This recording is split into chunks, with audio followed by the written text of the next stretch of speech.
Welcome, Age of Vintage Society.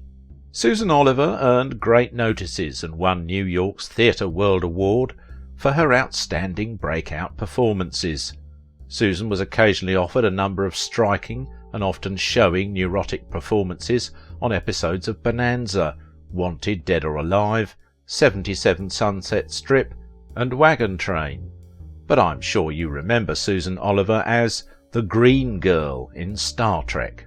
How Susan Oliver's nature ruined her movie career prospects in Hollywood. Make sure to watch the video until the end and leave your thoughts in the comments. If you are new here, join our wonderful community by subscribing to the Age of Vintage channel. A fascinating aura of mystery seemed to surround the characters portrayed by blue-eyed blonde actress Susan Oliver, whose trademark high cheekbones, rosebud lips and heart-shaped face kept audiences intrigued for nearly 3 decades. While her career didn't play out as well as it should have, she nevertheless left a fine legacy of work on stage, film and TV. Along with dubious social skills, there's one thing that unites nearly every classic television buff I've ever encountered: a crush on Susan Oliver, the beautiful sad-eyed blonde who remains best remembered for a one-off role as a scantily clad, belly-dancing, green-hued alien in the 1965 pilot for Star Trek. Almost everyone I know who has seen a lot of the hundreds of television episodes Oliver guest-starred in between the 50s and the 80s has fallen in love with her. She was so much more than the Green Woman in Star Trek. Susan Oliver was an American actress who wound up getting involved in acting because her mother had become an astrologer in Hollywood. In time, she appeared in a wide range of both movies and TV shows, with the result that while she might not have been the biggest name in Hollywood, she was nonetheless a figure of some note. Actress and director who appeared in over 100 television shows, including The Twilight Zone and I Spy, she turned to directing in the late 70s and was one of the original 19 women admitted into the American Film Institute's directing workshop for women. She directed an episode of the hit show MASH, which featured actor Wayne Rogers. She was not just a successful in acting and directing career, she was a passionate aviatrix. The actress who played Vina Orion Slave Girl in the original Star Trek's The Menagerie was on a plane that suddenly dropped from 35,000 to 6,000 feet. She survived the crash of a Piper Cub airplane near Santa Paula, Calif. A friend was piloting. To recover, she learned how to fly and become the 4th woman to fly a single-engined aircraft solo across the Atlantic Ocean. She is Susan Oliver. Susan Oliver was born the daughter of George Girk, journalist, and Ruth Hale Oliver, an astrologer practitioner in New York City in 1932. Her parents divorced when she was still a child. In June 1949, Oliver joined her mother in Southern California, where Ruth was in the process of becoming a well-known Hollywood astrologer. Oliver made a decision to embark upon a career as an actress and chose the stage name Susan Oliver. As a privileged adolescent, she went to various public and boarding schools. As a teenager, she lived with her father and travelled with him overseas to Japan, where he maintained a news post. While there, she studied at the Tokyo International College and developed an interest in Japan's deep obsession with American pop culture. Much later in her career, in fact, Susan would write and direct Cowboy-san, a short film which told of Japanese actors performing in an American Western. In the spring of 1949, Susan briefly rejoined her mother, who was now remarried, living in Los Angeles, and gaining a solid reputation as Hollywood's astrologer to the stars. By that fall, however, Susan was back east, studying drama at Pennsylvania's Swarthmore College for 4 years.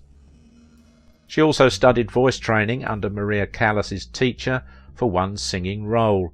In 1950 she had studied acting at Sanford Meisner's and Martha Graham's New York neighborhood playhouse, in 1950 alongside lifelong friend David Hedison, along with Steve McQueen, Joanne Woodward and Sidney Pollack. She continued her training while finding stage work in both summer stock and regional theatres. Commercials and daytime primetime TV work started coming Susan's way, and by that time she had already changed the stage moniker to the more flowing name. Susan Oliver made a career out of guest starring. Back in the early days of television, audiences had no problem with guest actors appearing as different characters and were usually allowed to appear in the same series once a year. Oliver was so well liked by audiences that she appeared annually in many popular television shows, each time as a different character. Yes, Susan Oliver was strikingly attractive, but more important, she always struck me as a tortured soul, which uniquely revealed itself in every character she played. I never knew why until an odd incidence of serendipity.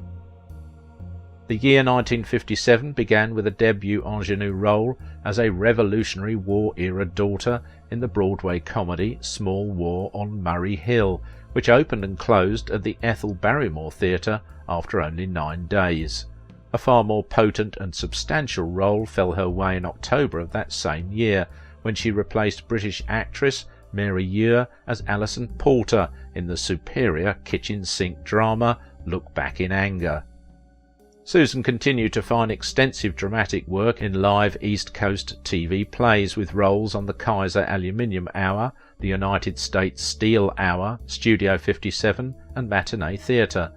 At this juncture she decided to migrate back to Los Angeles for more on-camera opportunities and attained guest roles on such popular prime-time series as Wagon Train, Father Knows Best, The Millionaire and The Line-Up. Susan made her cinematic debut as the tough, ill-fated title role in Warner Brothers' low-budget melodrama, The Green-Eyed Blonde. The film was shot in black and white, so it didn't matter that Susan's eyes were blue.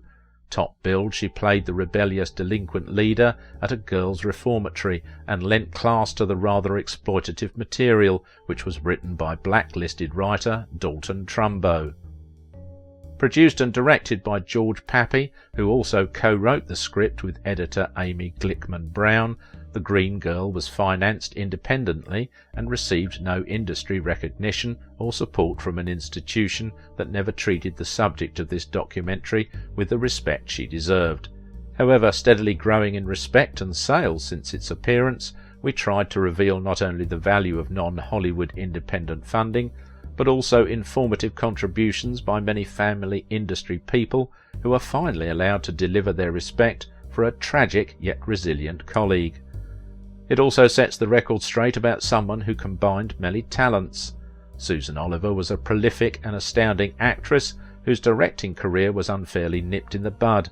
An accomplished aviation pilot as well, she was an extraordinarily independent woman.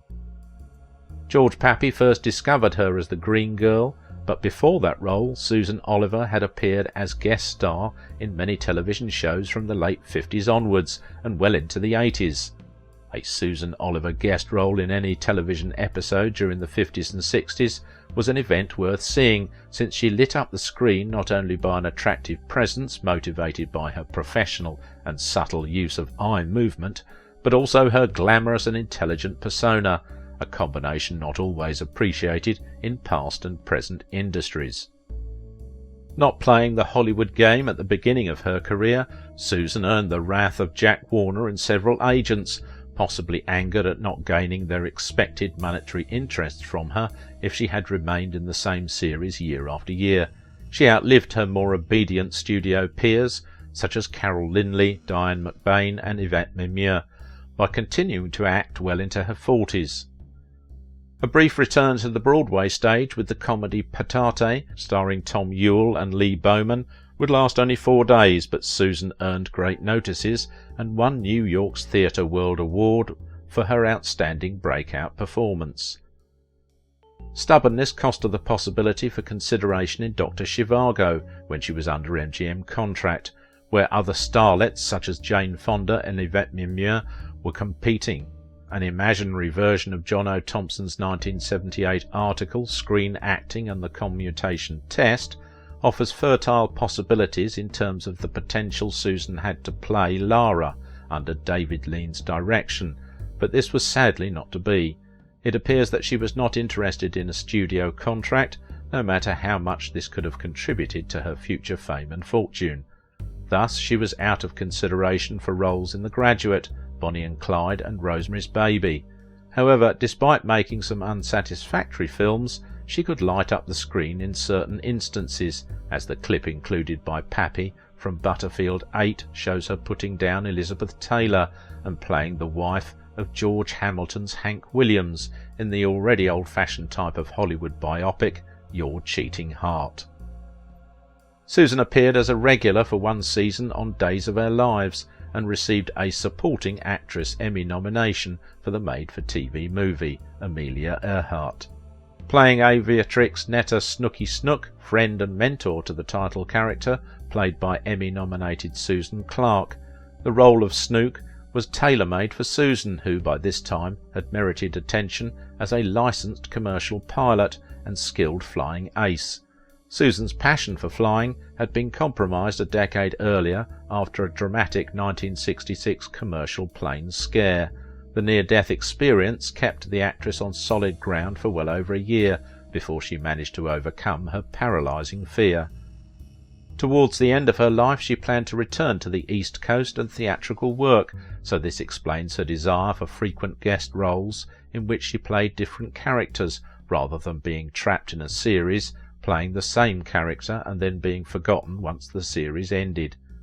Lee Merriweather confirms this when she describes Susan as strong-willed and wanting to do theatre. This naturally hurt her movie career prospects in Hollywood. What I knew I didn't want was to just get married and become a housewife and lose my identity.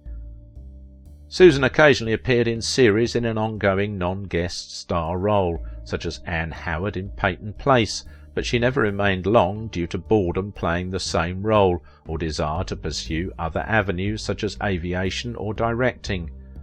By the late 1970s, with acting assignments becoming scarcer, Oliver turned to directing. She was one of the original 19 women admitted to the American Film Institute's Directing Workshop for Women, AFI-DWW, who upon her early death left a good chunk of funding for the DWW.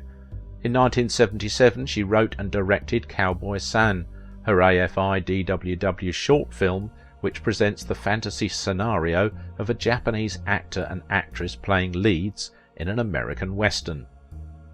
Susan Oliver was an accomplished actress and could deliver many quality performances, as the many clips from her film and television work that fill a huge proportion of this 96-minute film show. The Green Girl portrays someone who could not only light up the big and small screens with her charismatic presence, but also deliver strong performances. A long-time smoker, the never-married Susan was diagnosed with lung cancer and died at the Motion Picture and Television Hospital in Woodland Hills, California, at age 58. An untimely end for such a beautiful lady and strong talent. If you liked this video, don't forget to give it a thumbs up, subscribe if you are new here, and if you want to support my work, please visit my Patreon page. What do you think about the life and legacy of Susan Oliver? She has such a strong will, not playing the same roles over and over again. Susan had a desire to pursue bigger avenues in her life.